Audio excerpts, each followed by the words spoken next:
I'd like to begin by acknowledging the traditional owners of the Ngunnawal land on which we meet today and to pay my respects to elders past, present and emerging. I'm the director for the ANU Centre for Learning and Teaching and we're bringing this seminar to you today, and you can find out more about the Centre for Learning and Teaching on the ANU services web pages if you're not familiar with it. We publish a blog called Interact where we share stories about what's happening in learning and teaching around the ANU. Maybe you'll find that interesting. We've asked Phil to come to deliver this webinar today about detecting and addressing contract cheating in online assessment because it's a hot topic around the ANU at the moment. There's other resources that CLT has that you could access about online assessment in the Teaching Remotely Wattle site. And we're also holding a number of workshops about remote assessment next week, including about remote exam invigilation. And you can also arrange an individual consultation to work through any concerns you have with online assessment by emailing clt@anu.edu.au.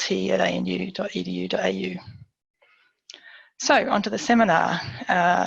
Associate Professor Phil Dawson is Associate Director of the Centre for Research in Assessment and Digital Learning, which is called CRADL. Phil's assessment research interests include feedback, digital threats to academic integrity, academics assessment, design thinking, and learning analytics. He also has a research background in mentoring, peer learning, and higher education pedagogy. Phil's methodological expertise includes research synthesis, digital research methods, and case study research. This equips him to hack online exams, bring together fast bodies of research to answer practical questions, and work with educators and students to understand what works for them and why. So Phil holds a PhD in higher education and a first-class honours degree in computer science. He also has over a decade of university teaching experience and has been awarded multiple Vice-Chancellors Awards and a citation from the Australian Learning and Teaching Council. Phil is actively interested in assessment as learning and in developments in educational technology, assessment and academic integrity. And today he's talking with us about contract cheating and how to deal with it. Thank you. Thanks so much, Kim, for the intro and also for having me today. I'm really excited to be here, talk with everyone about cheating, online assessment, etc. I'd like to begin by acknowledging the land that I'm on, which is, I'm in Melbourne, which is the land of the Boon Wurrung and Wurundjeri people. So I'm just going to share my screen now. So yeah, I'm Phil, I'm from Deakin, and I want to talk about detecting and addressing contract cheating in online assessment. To start off, I just want to really acknowledge some people, some groups of people that have helped a lot with this work. This isn't all my work. So Rebecca Audrey, one of our great CRADL PhD students, has done some fantastic work on contract cheating, and I think the largest survey of like 30 countries of contract cheating rates, etc. You can look her up. Associate Professor Wendy Sutherland-Smith is a great dear expert collaborator and colleague in this work, and most of the work I talk about is collaborative work with Wendy. Many academic integrity researchers and experts around the world, a lot in Australia, Turnitin as funders for some of this work. I'll let you know what work's funded by Turnitin. The Deakin University Student Association, we do our work in partnership with students, not against them. And DUSA is a great supporter of our work, and the anonymous participants in our studies and workshops. We've workshopped this stuff around the world. It's been great fun. We hope to share a lot of fun stuff with you. So it's kind of hard to talk about this area without acknowledging the big viral molecule in the room or whatever. COVID has brought so much attention to cheating in online teaching and learning. A lot of this work was conducted prior to COVID. Hopefully it still sort of holds up in this world, but yeah, things are a bit different now, and I want to really acknowledge that. We're also under great strain and pressure. So if I identify some ideals or whatever, don't feel like they are ideals you necessarily can or need to live up to. We're all doing our best. And the last sort of preface sort of stuff is some declarations. So I support that's Assessment for Learning, AFL, and the AI there is academic integrity. They're both really important, valuable, positive projects. And I agree with probably a lot of you that cheating is a symptom of broader problems, sort of societal problems. So if you think, Phil, you're talking about detecting cheating, but the real problem is neoliberalism or class sizes or students as customers or tokenistic views of assessment, then I agree with you that those are real problems. But I think we have to address those in parallel with also addressing cheating, with doing some of the more maybe negative work around detecting cheating, trying to prevent it, having robust processes around it. So I think we sort of have to do both. I receive research funding from ed tech companies, including Turnitin. These are my opinions, not theirs. But in the spirit of disclosure, I think it's important that we sort of follow the money in research. And finally, my mum helped me contract cheat in year 4. I was doing this poster about the differences between Canada and Australia. It was a very lovely big visual thing. I was terrible at it. I've later in life found out that I have a thing called aphantasia, which is not having a mind's eye. So if you can picture a square or a duck or your child's faces, I can't see anything. It's just all blank up there. Any visual sort of tasks are incredibly challenging for me. So cut me a bit of extra slack for the slide design, he says, talking to slides that are black text on a white background. Okay. 3 big things that I want you to take from this presentation are, firstly, that contract cheating is a big problem. Secondly, that we need to balance academic integrity and assessment security. I'm going to go into what assessment security means later. And thirdly, that you can learn to detect contract cheating. And yeah, that's an important thing that we try and do. So contract cheating is a big problem. The 3 big components to that are that firstly, students don't just find contract cheating, it finds them. That a significant proportion of students do contract cheat, significant enough that we should be concerned about it. And only a tiny fraction of contract cheating gets detected. So when we think about contract cheating, we often think of some sort of evil student going to Google, going buy essay. That's, yeah, you could do that. You will get these services. But it's more like this. It's more like, essay writing help. Well, yeah, these sites will help you with your essay by writing it for you. Or it's going onto Twitter and, tweeting something like, I hate stats, this paper's really hard, my assignment's due tomorrow and I haven't even started, things like that. And then bots that monitor Twitter for those keywords directly reach out to you to try and push the services on you. Or it's reading legitimate sites. I don't know if Cosmo counts as legitimate, but seeing sort of sites like EduBirdie, which is a custom essay writing service, which I guess is code for contract cheating service, pushing stories about, I think this one's about the relationship between cheating in relationships and star signs or something. But, they're aggressively out there trying to mainstream themselves in sort of normal media that people read.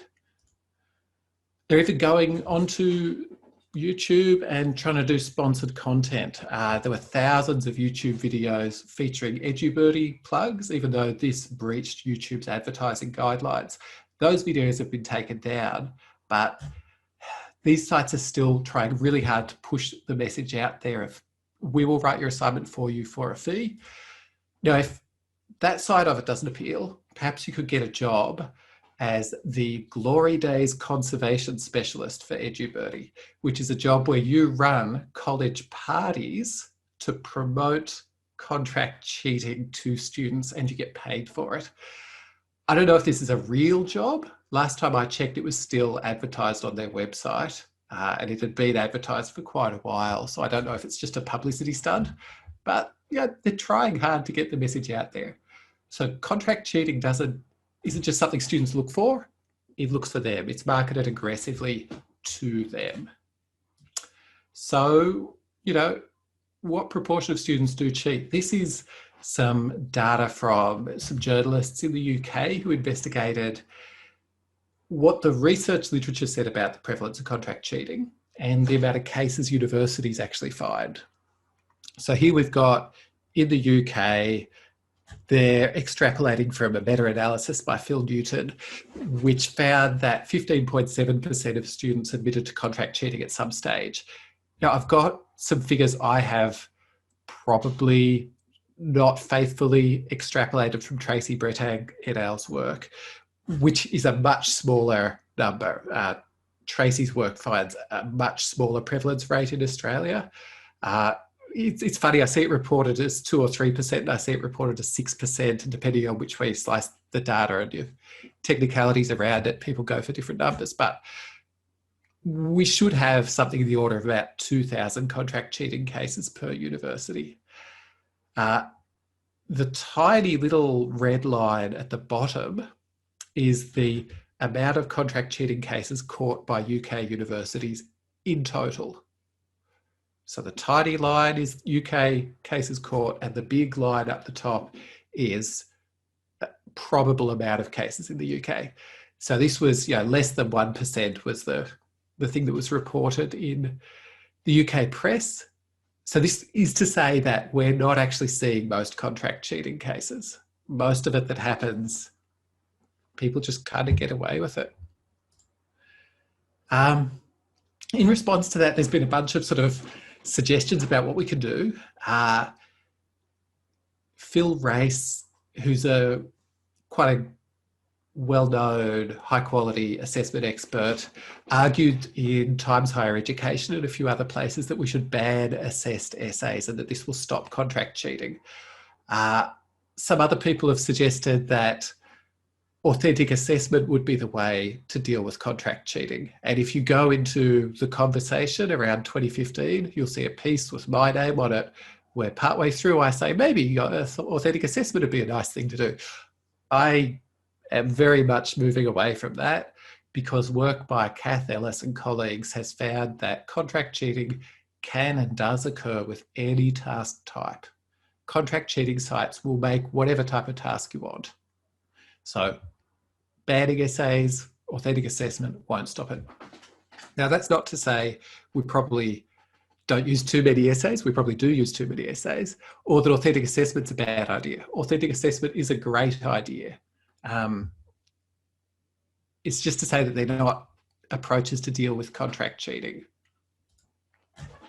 Another thing that was suggested was, let's set really rapid turnaround times. Because contract cheating sites surely can't, give you an essay in 24 hours. Well, the problem is they can, and they do. They can probably do it quicker than students. When you think of contract cheating sites, don't think of like the Telstra call centre that you ring up and there's a massive queue and hardly any people on the phone. It's the inverse of that. It's loads of writers unemployed and waiting to take your essay and do it for you, competing with each other to do the work. They do it really fast. So that's some good work by Wallace and Newton there. There was also the idea that, well, we'll just switch to lots of exams because if we do exams, we can see people, surely they can't contract cheat in those. And some work by Harper et al. Has found that, well, third-party cheating is probably more common in exams than assignments, and third-party cheating is likely detected less often in exams than it is in assignments. Now, a sort of a caveat around that is that this is based on self-report data by educators and self-report data by students about how much do you third-party cheat, which is pretty well contract cheating. How much do you do that in exams versus assignments? And then educators, how much do you detect in exams versus assignments? So not necessarily perfect things to compare with each other, but it's suggestive to me that exams are the sort of magic solution to contract cheating. A few years back, there was an SBS documentary that was called Pens for Hire, and it did some undercover work on exam impersonators at my university. And yeah, they found, I think the going rate was about $3,000. Quite expensive, but they claimed it was quite effective as well. Remote proctoring might help in this sort of emergency remote teaching environment we're in compared to unproctored tasks. But a problem is that the vendors won't let me test it out. I have published work on exam hacking, on how I can bypass the stuff in online exams. I've approached multiple remote proctoring companies to ask if I can do studies where I try and cheat in their exams and where I pay professional cheaters to cheat in their exams. And so far I'm yet to get one that will let me do that. Now, it's not to say people inside universities aren't doing that. I know people are doing that because, you know, it's part of a lot of unis' internal IT processes. We've got to make sure this is a robust thing, etc. But they won't let me as a researcher in this field do it. And they've made it very clear to me I'd be in breach of their terms of service. Because of that, I treat their claims of their ability to stop cheating with caution. However, I still believe they probably work and they probably do reduce the amount of cheating. And, you know, there's studies like people set a proctored exam and then unbeknownst to them, the proctoring component fell apart and the students knew the proctoring component fell apart and the grades in the unproctored exam are much higher than the grades in the proctored exam. I don't know about that. My read on that is, yeah, it could be that proctoring stopped cheating there. It could also be that proctoring led to anxiety, which reduced performance. I don't know. But my take on remote proctoring is probably works, but let us go in and try and break it and make sure that it works. And if you want to read more about that or a lot of the stuff in this presentation, I've got a book coming out in October called Defending Assessment Security in a Digital World. Hopefully the ANU library can buy a copy. That would be a lovely thing to do. Phil, can I just interrupt? There's a question. Some people are not familiar with the term remote proctoring. Oh, okay. All right. So proctoring is the American term for invigilation, which again is a stupid, complicated word. Remote proctored exams are where tools like Proctorio, ProctorU, there's a variety of these different ones. Students sit an exam through one of those. Their computer is locked down, so they can't have access to a lot of functionality on the computer. And they're monitored in various ways, including through the webcam, microphone, sometimes keystroke biometrics, because, you know, the way you type is kind of unique to you. There's sometimes things like you have to use a mirror to show all of your room to the webcam so they can check you don't have like notes up or someone talking to you. These tools have seen a really rapid growth in use during the pandemic because a lot of universities were doing exams. They got rid of a lot of those exams, which, you know, some people regard that as quite a win for assessment for learning, but they had to hold on to some of these exams, or they thought they did. So they put them on a computer and had someone watch the student while they do it. And yeah, please let me try and break those things and see if they actually work. Okay. Next thing I want to talk about is that we need to balance what I'm going to say is promoting academic integrity and assuring assessment security. When I say academic integrity, I'm taking a view similar to the International Centre for Academic Integrity's view. So this is a positive, values-based view centered around honesty, trust, fairness, respect, responsibility, and courage. And if you're not familiar with those fundamental values, I really encourage you to have a look at the International Centre's website and the materials they have up there. I'm going to say that to address contract cheating, we need that positive academic integrity approach and another approach, which is assessment security. So when I say academic integrity, I mean, you know, trusting, where assessment security is more about detecting. So the remote proctored exams, for instance, are an assessment security technology. We need the educative approach of academic integrity, but we sadly also need the punitive approach of assessment security. There need to be consequences for student cheating. That's not to say we can't and shouldn't educate and encourage and have compassion as well. Academic integrity is proactive, try to solve the problem before it becomes a problem. And assessment security can be proactive, and I'd say things like the remote proctoring tools are quite proactive, or they can be reactive when we think we've got a cheating cluster or something and we respond to that. So we need both the sort of crime prevention approach and the policing or surveillance approach. And it's a balance, not a dichotomy. And I really want to underline this. There's some quite simplistic or reductive debate around with people kind of saying, oh no, if you call it cheating or if you try and detect it or whatever, you're stopping us from being able to develop integrity. No, we can do both. So some of the sort of positive work around academic integrity that I think is really powerful involves just talking with students. So here we've got some work around talking with students and what we should do by Rowland et al, and also some work around blackmail by York et al.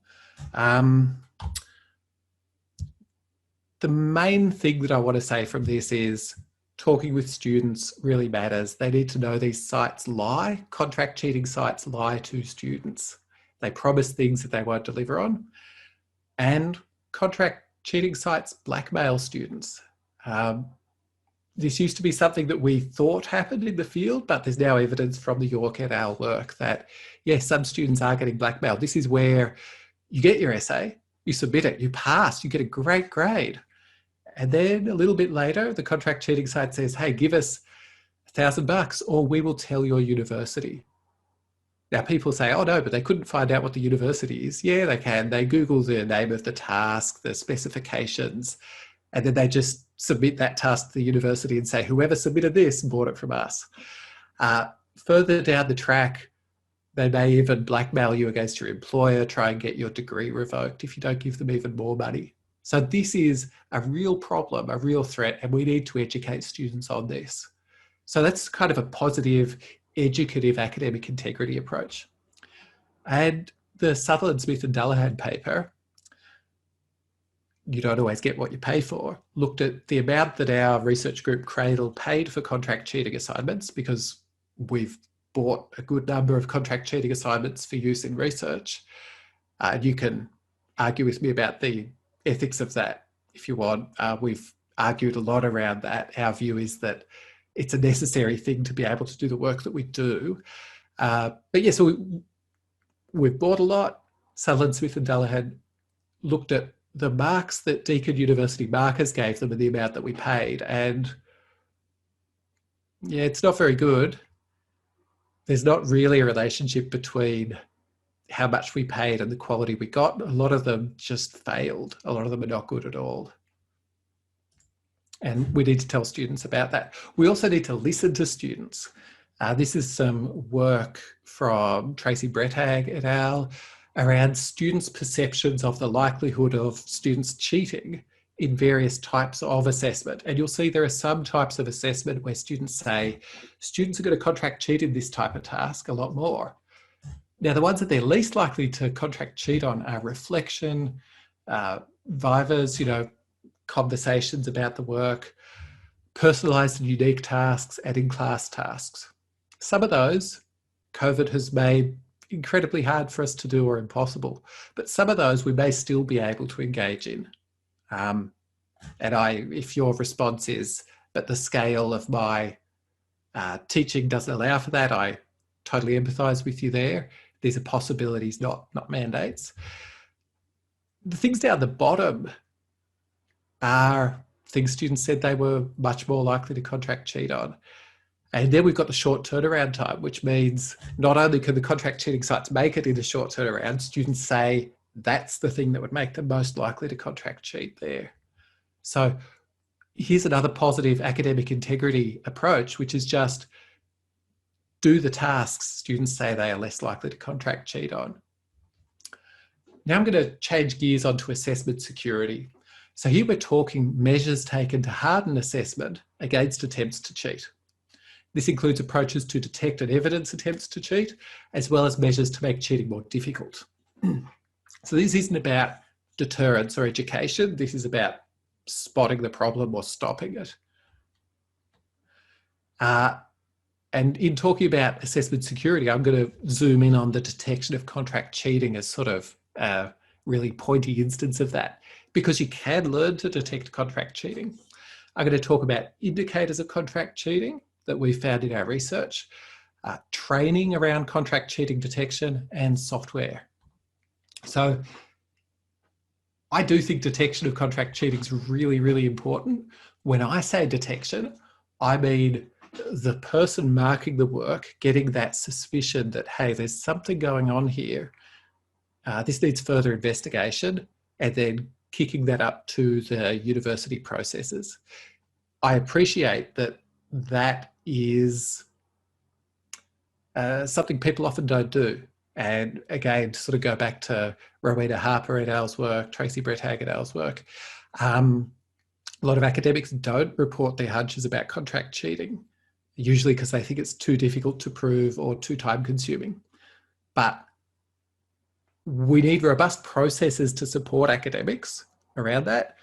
We also need academics to act on those sort of hunches or suspicion. But how accurate are those hunches or suspicion?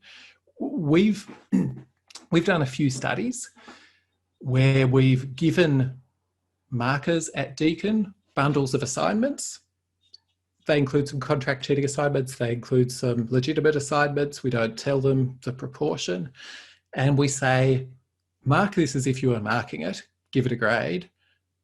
And also, let us know if you think it's contract cheating or not, and why. We've published a few studies like this. The first one was just a pilot study in psychology. The second study, we did a larger version of that, and we also ran a training program for the markers around contract cheating detection to see if we could improve their detection rates.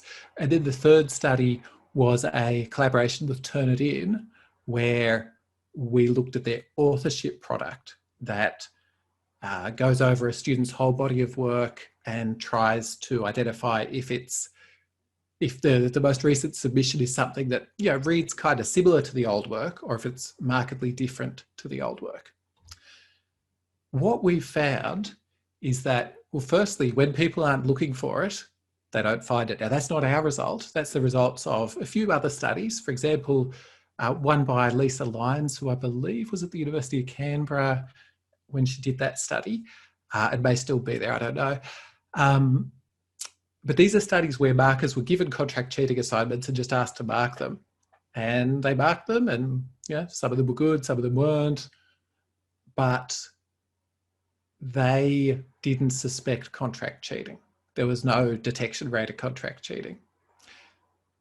Our studies differ from that because we've given markers bundles of assignments over several different studies and said some of these are contract cheating, tell us which ones. They then detect it around 60% of the time. So around 60% of the time, when they're looking at a contract cheating piece, they know that it's contract cheating. And when we've trained them in how to detect contract cheating, the rate goes up above 80%. That's a statistically significant difference there. You can find the specifics of the stats in our papers, and the one that has that results open access. Now, the downside is that there are false positives when you start asking people to detect contract cheating. So the benefit of not asking them to detect it is you get no false positives. But when we've asked people to look for contract cheating, there have been false positives. And when we've trained them in how to look for contract cheating, the false positive rate didn't get significantly better. So this is problematic. And this is why when I say detection, I'm talking about the front line, getting a suspicion and passing it through to a more rigorous investigation. The worst thing to get from this presentation would be, I'm going to burn the students who I think have contract cheated, because with that sort of false positive rate, we would hurt so many innocent students here. We've done some work with Turnitin on their authorship product. Our study was with an early alpha of their authorship product. We found that markers became significantly more accurate at spotting contract cheating. So that's the first slide. But again, there was no significant difference in the false positive rate. Now, trying to look for contract cheating is a good first step. And that's where that 60% jump was. These are people who had no other intervention other than try to look for it. They told us some indicators of contract cheating. We haven't done thorough analysis of these right now. I've just got some funding for a research assistant to do some of that.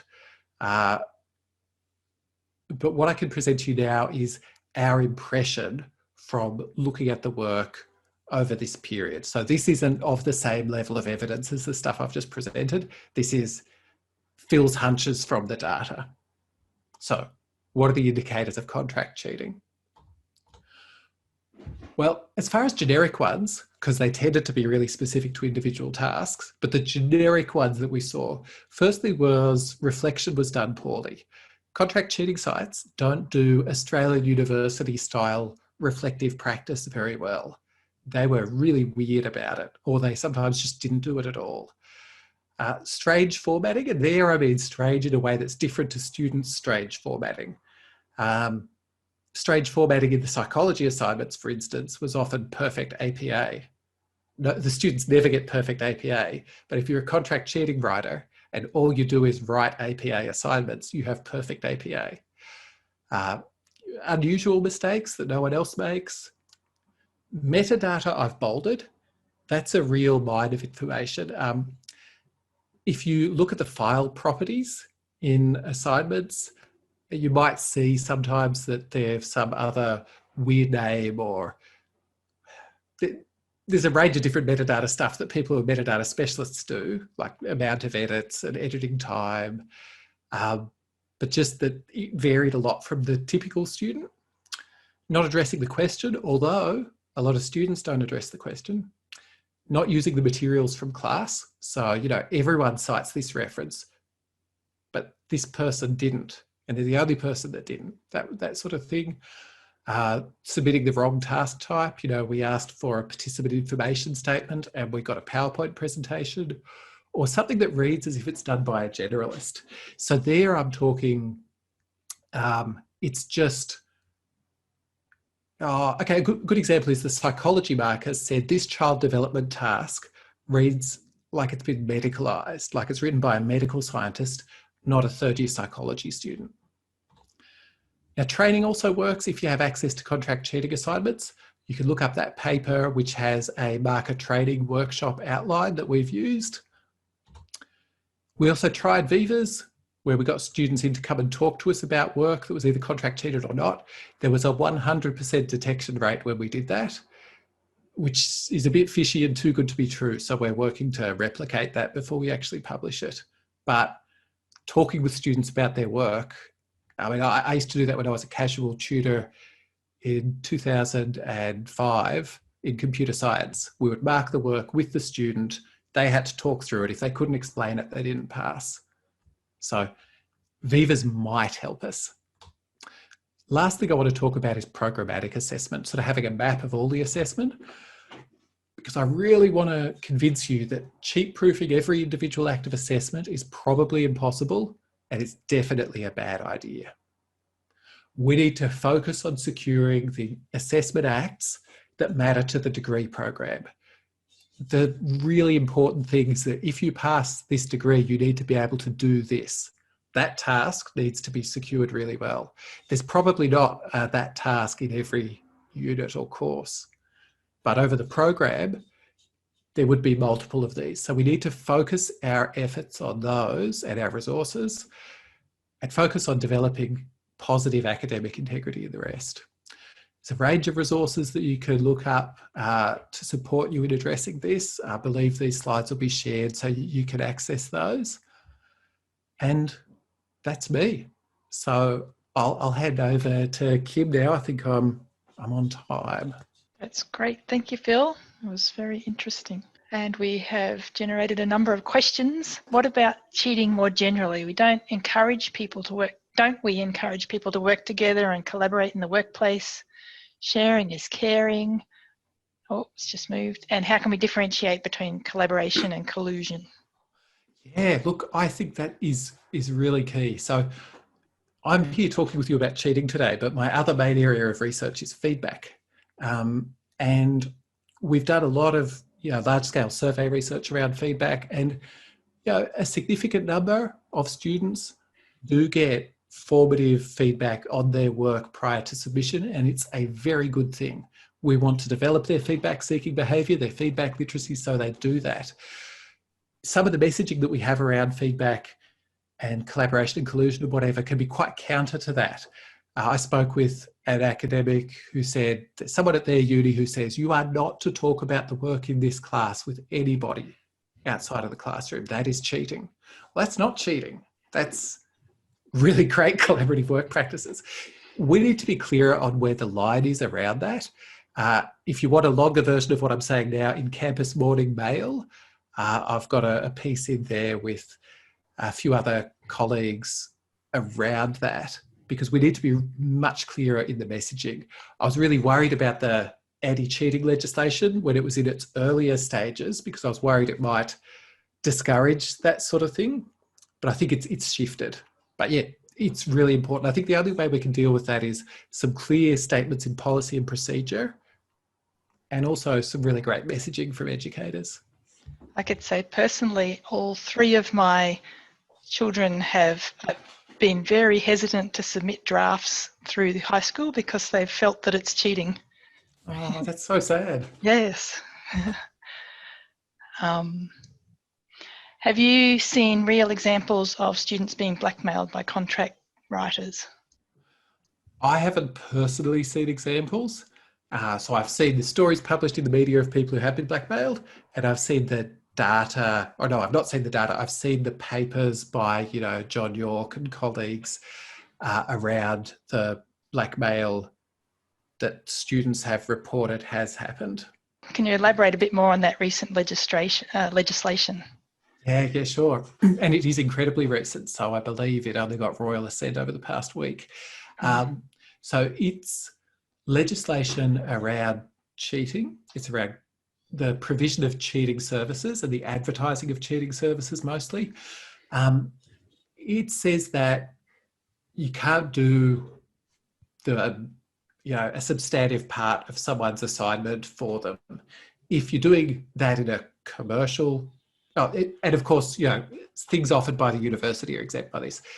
If you're doing it as part of a business, you run a contract cheating site or you run a dodgy tutoring service, then there are criminal penalties involved in that. And it's fairly hefty. I believe it was up to 2 years, which in Victoria, the penalty for like a higher grade aggravated assault is maximum of 2 years. So it's pretty serious. There's also fines of up to $100,000.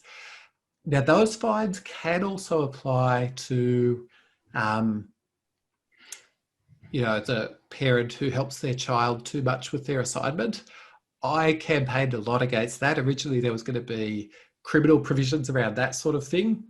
Throughout the whole deal, Texas said, oh, that's not our intention. But my concern was that it might not be the intention, but if it's in the letter of the law, it sends a bad message. And it also means if a student gets caught cheating, they're never going to say, well, mum actually wrote that part. If that could result in a prison sentence for mum or a fine, even if Texas say it'll never happen, the threat of it is still there. There's also some provisions in the law for TEXA to get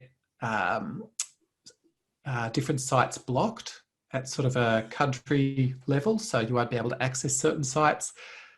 I think you'll still be able to get around that with using a VPN or something like that if you're fairly tech savvy. Yeah, but it'll be interesting to see what the test cases are. I'm thinking a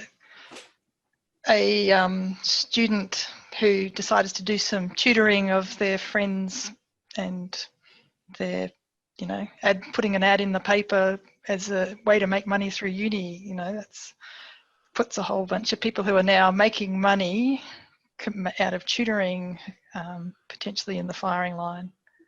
Yeah, I think we need to be much clearer around tutoring and what what that means. I think as a sector, we probably need to, I don't know, come up with some standards or guidelines for tutoring services where we say this is what's acceptable for you to do and this is what's not acceptable for you to do. How about this? Do you have any specific data on contract cheating used for online exams? So conducted synchronously on a Moodle course site. I don't have any data specifically on that.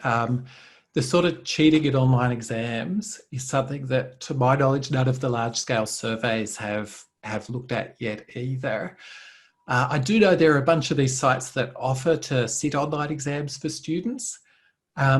When I've gone to them to try and get quotes for various things, though, they haven't given me quotes, which is interesting. So I'm not quite sure. It's something that needs more investigation.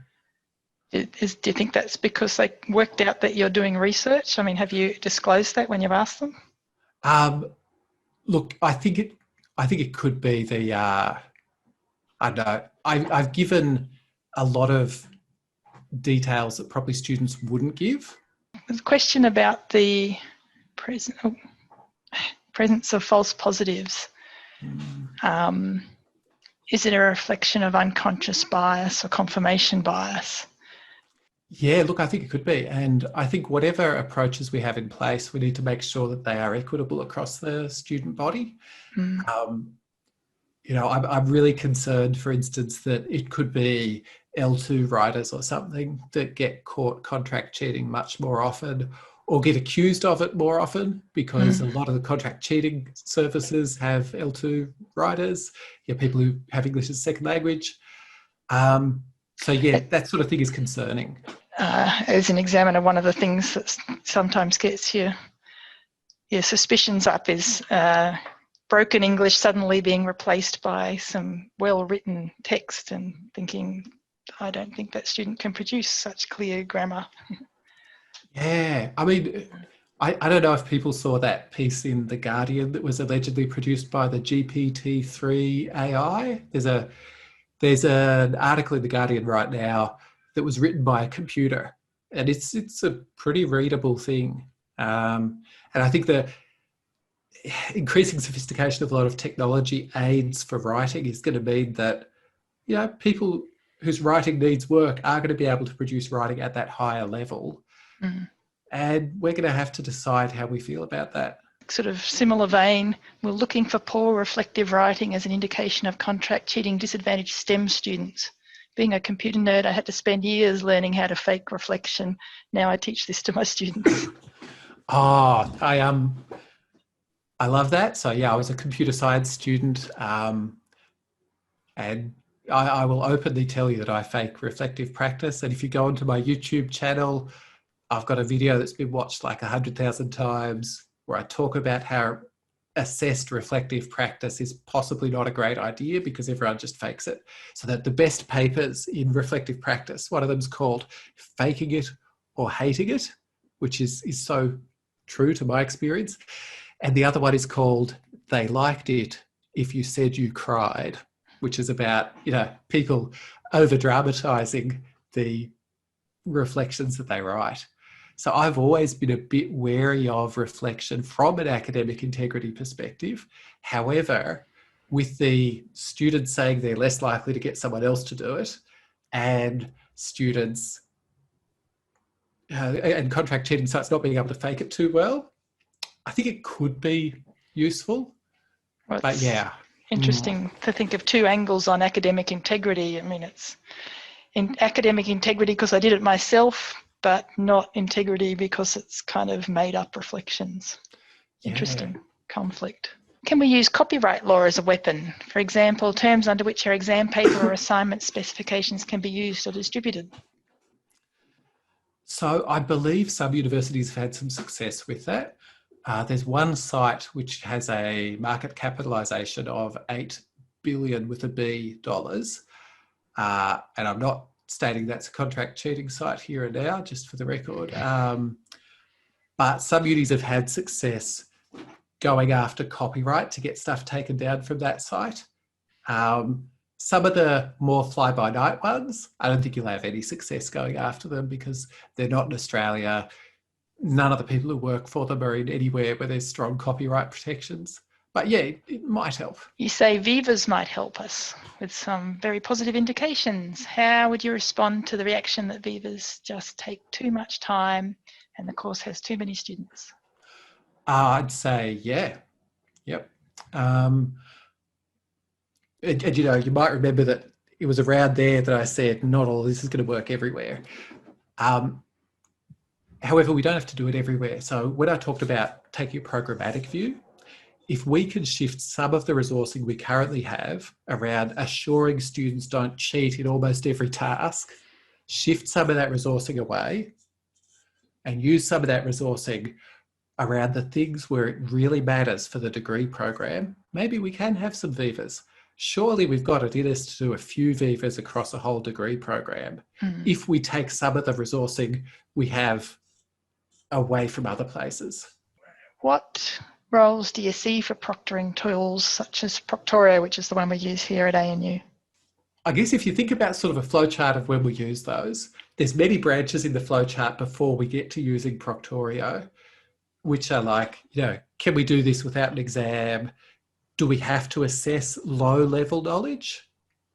You know, because Proctorio, those sorts of tools are good at stopping people from accessing what Biggs would call unistructural or multistructural knowledge, you know, memorization of lists of stuff.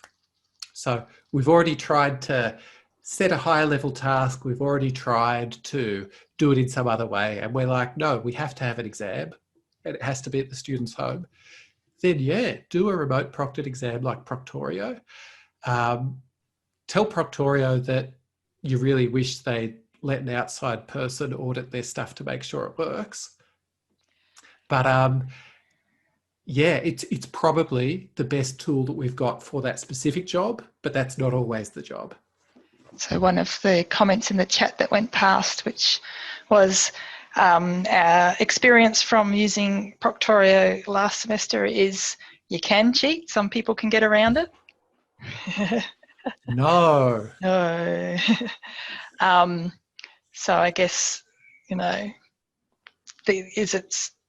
what we still want to know is it still a deterrent, and how can we detect the cheating? What do we do about the fact that people will still be able to get around a technical system, especially computer science students? That's what they're built for. Yeah, so I mean, there's in the computer security research literature, there's this idea of security theatre, which is, you know, we do all these things, we make a big show of it, sort of like getting you to take your shoes off at the airport and all those sorts of things. So we have these rituals and whatever that make us feel like we're more secure. And I sometimes wonder if remote proctoring is that. But then again, if it does reduce the rates of cheating, doesn't stop them, but if it reduces it, then maybe it's all right. I haven't talked at all about the whole surveillance issues around remote proctoring and assessment security technologies. That's a big conversation to have that, you know, we need to have as a sector, what we're willing to cope with. Have you researched student apprehension regarding online invigilation? Particularly the sort of invasion of privacy, loading unwanted apps and so on. Yeah, look, I can't say I have as of yet.